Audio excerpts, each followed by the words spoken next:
बिस्मिल्लाहिर्रहमानिर्रहीम। सज्जाद अहमद की तरफ से सबको सलाम पहुँचे। विजुअल बेसिक का ये पार्ट नंबर 35 है। इस वीडियो में हम देखेंगे फॉर नेक्स्ट लूप और इसकी एग्जांपल्स। चलें स्टार्ट करते हैं। For next loop. For next loop is used to execute a statement या set of statement for the specific number of the time. इनके ख़ास नंबर तक हम अगर एक ख़ास नंबर तक अगर हमने कोई स्टेटमेंट एग्जीक्यूट करानी है तो तब हम फॉर नेक्स्ट लूप इस्तेमाल करते हैं। This loop is more useful when it is already known for how many times the loop will be execute. कह रहे हैं कि ये लूप बहुत अच्छी है या फ़ायदेमंद है अगर हमको पता हो कि कोई भी प्रोग्राम कितनी दफ़ा हमने चलाना है या रिपीट करवाना है। This loop depends on the value of the variable to repeat the statement. This variable is called the counter variable या control variable। जो हम वही वेरिएबल जो हम पहले पढ़ते आए हैं कि जो जिसमें हर दफ़ा एक वैल्यू इंक्रीज़ हो जाती थी, ये उसी के ऊपर डिपेंड करता है। क्योंकि जब पता चल जाए कि हमने स्टार्ट यहाँ से करना है और एंड यहाँ पे करना है तो ईज़िली वो फिर हर एक में एक दफ़ा ऐड करता जाएगा और जब तक ये उस तक पहुँच जाएगा तो ये ऑटोमेटिक ख़त्म हो जाएगी। The loop specifies the starting and the ending value of the counter variable. The value of the counter variable is changed according to the specified value each time the statement या set of statement is executed. The loop terminate when the counter variable reach this ending value। यानी कि ये automatic जब इसकी ending value तक पहुंच जाएगा एक एक इंक्रीमेंट होते होते होते होते तो ये ऑटोमेटिक टर्मिनेट हो जाएगा। इसमें कंडीशन चेक करने की उसको ज़रूरत नहीं पड़ती। सिंटैक्स इसका क्या है, फॉर लिखते हैं और एक नेक्स्ट लिखते हैं।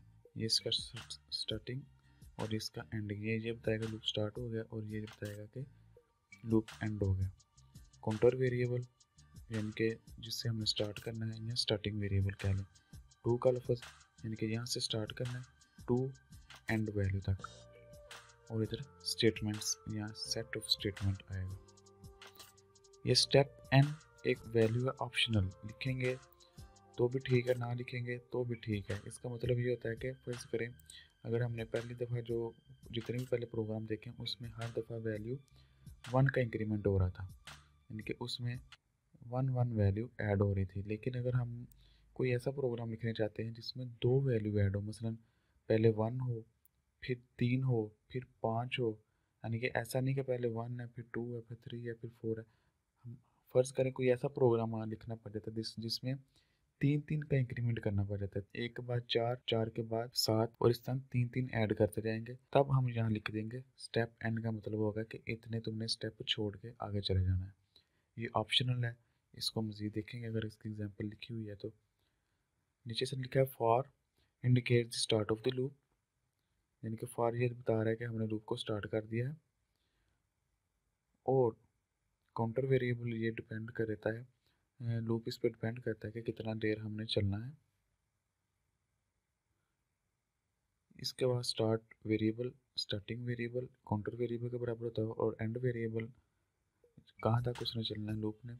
स्टेप इसका मतलब होता है it is used to change the value of the counter variable each time of the statement set of statement execute. It is optional.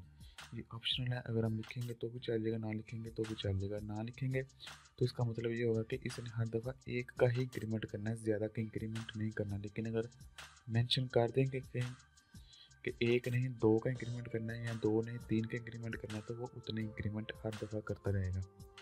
The value counter variable is increase by 1 if it is not used. अगर ये नहीं लिखा गया तो फिर automatically ये 1 का increment करता रहेगा। एंड क्या है, it indicates the change that will be occur in the counter variable each time. Statements क्या है, वो ही जो हमने काम करवाना है। और नेक्स्ट क्या है, ये इंडिकेट करता है कि लूप एंड हो गई है। फ्लो चार्ट इसका देख लेते हैं, ये भी सिंपल है। कंट्रोल आया, उसने स्टार्टिंग वेरिएबल देखा या काउंटर वेरिएबल देखा और एंड पे आके इधर उसने चेक किया कि क्या अभी काउंटर वेरिएबल या स्टार्टिंग वेरिएबल छोटा ही है ना एंडिंग वेरिएबल से, क्योंकि इसकी लॉजिक पीछे ये है कि जैसे जिस इसने स्टार्ट किया वो और जहाँ उसने एंड किया है उधर तक पहुँचने में जितने उसने स्टेप्स लेने हैं हर दफ़ा उसने देखना है कि अभी इस एस की वैल्यू ई से छोटी है, हाँ छोटी है, तो ये काम कर दो। यानी कि वो बढ़ते बढ़ते बढ़ते बढ़ते बढ़ते बढ़ते बढ़ते बढ़ते जब तक ई तक पहुंचेगा तब उसने टर्मिनेट होना है। तो इसलिए यही लॉजिक बनते हैं कि हर दफ़ा एस की वैल्यू ई से छोटी हो, जैसे ही एस ई के बड़ा हो जाएगा तो उसको टर्मिनेट करना पड़ जाएगा। तो जब उसने देखना है कि एस वाकई छोटा है, ई से बिल्कुल छोटा है, तो ट्रू कंडीशन है, तो लूप के बढ़ चलेगी और एक इंक्रीमेंट हो जाएगा। फिर देखेगा, फिर कंडीशन, फिर इंक्रीमेंट, फिर देखेगा, फिर condition, increment, increment, condition, loop इस तरह चलता रहेगा। जैसे उसने देखा कि ये वैल्यू उससे छोटी नहीं है तो तब उसने उसको टर्मिनेट कर देना।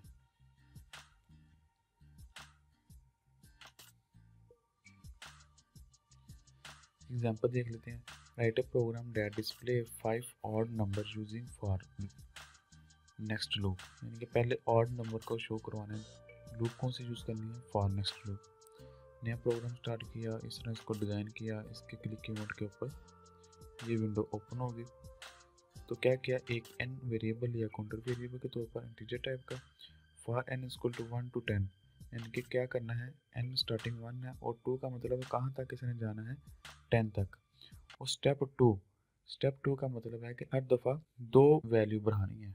अगर इधर ना लिखी होती तो फिर उसने क्या करना था, 1 2 3 4 5, लेकिन अब इसको स्टेप 2 कहा गया है तो इसलिए इसने हर दफ़ा 2 वैल्यू बढ़ानी है। तो जैसे उसकी वैल्यू बढ़ाएगा तो जैसे n 2 दफ़ा इंक्रीमेंट हो जाएगा तो जो n आएगा उसकी वैल्यू इधर प्रिंट करवा दो।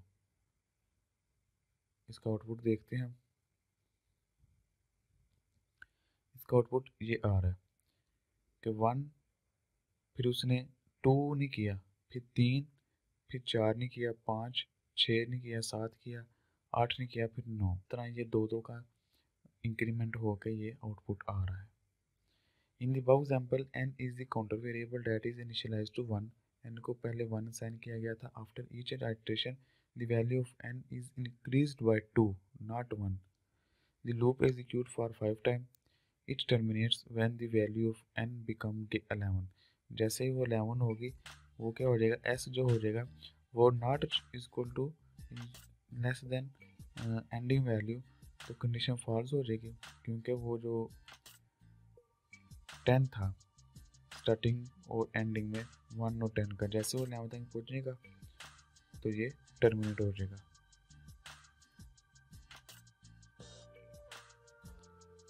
Right a program that takes n numbers as input, यानी कि n तक, n कोई भी वैल्यूज होती है, 1 हो सकता है, 2 3 5 7, जितने भी यूज़र कोई नंबर एंटर करता है। It outputs the frequency of the positive and negative number. Frequency का मतलब है कि कोई चीज़ कितनी दफ़ा रिपीट हुई है। तो क्या कह रहे हैं, कोई एक यूज़र एंटर करता है एक ख़ास नंबर्स, मसलन 5 नंबर वो एंटर करता है या 10 नंबर करता है या 12 नंबर एंटर करता है, तो इसमें ये आउटपुट कराना है कि उसमें नेगेटिव नंबर कितने थे और पॉजिटिव नंबर कितने थे। फॉर एग्जांपल उसने एग्जांपल दिया है, अगर कोई यूज़र क्या करता है, ये 12 नंबर या 12 वेरिएबल एंटर करता है, 1 2 3 4 5 6 7 8 9 10 11 12, तो ये 12 वैल्यू एंटर करता है तो उसका आउटपुट क्या आना चाहिए, इस तरह आना चाहिए कि फ्रीक्वेंसी ऑफ पॉजिटिव नंबर 8, 8 8 दफ़ा पॉजिटिव नंबर आया और 4 दफ़ा नेगेटिव नंबर आया। बिल्कुल इसी तरह अगर हम इसको देखें तो एक दफ़ा नेगेटिव ये है, 1 2 3 4, 4 दफ़ा नेगेटिव आया और 5, 1 2 3 4 5 6 7 8, 8 दफ़ा पॉजिटिव आया।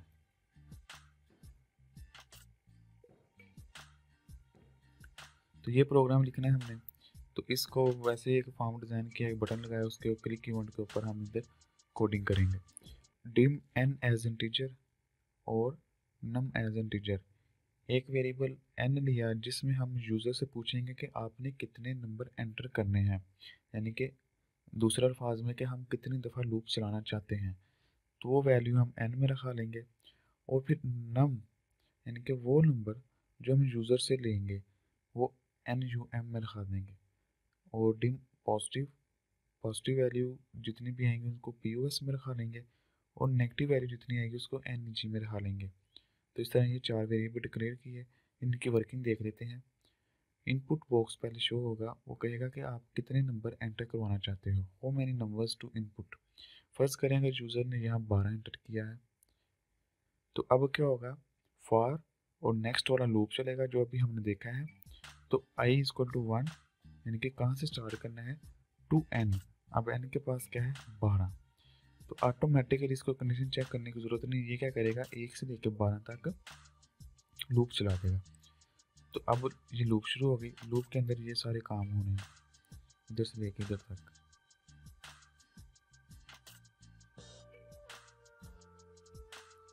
क्या होगा, पहले वैल्यू इनपुट बॉक्स चलेगा, वो कहेगा नंबर एंटर करें।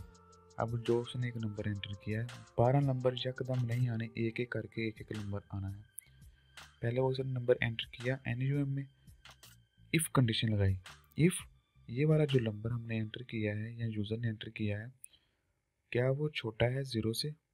अगर छोटा है देन जो नेगेटिव वैल्यू हमने ऊपर डिक्लेयर किया ये वाली नेगेटिव वेरिएबल, उसके अंदर एक ऐड कर दो। तो दोबारा जो जवाब आएगा उसको नेगेटिव में साइन कर दो। तो ज़ाहिर सी बात उसमें कोई वैल्यू नहीं थी, सिर्फ 0 थी, तो हम उसके अंदर एक ऐड कर देंगे। अब इसके नेगेटिव के पास 1 आ जाएगा। इफ़ एल्स अगर ऐसा नहीं है, यानी कि वो जो नंबर है वो लेस देन नहीं है 0 से, तो ज़ाहिर से बाहर आएगा वो 0 से छोटा नहीं है, तो वो 0 से बड़ा ही होगा, तो फिर वो पॉजिटिव में गिना जाएगा। तो फिर क्या होगा, पॉजिटिव में एक ऐड हो जाएगा।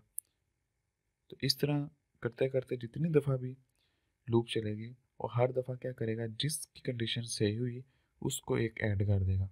मसलन अगला नंबर आता है वो नेगेटिव है या पॉजिटिव है, उस तरह से उसको ऐड करता जाएगा।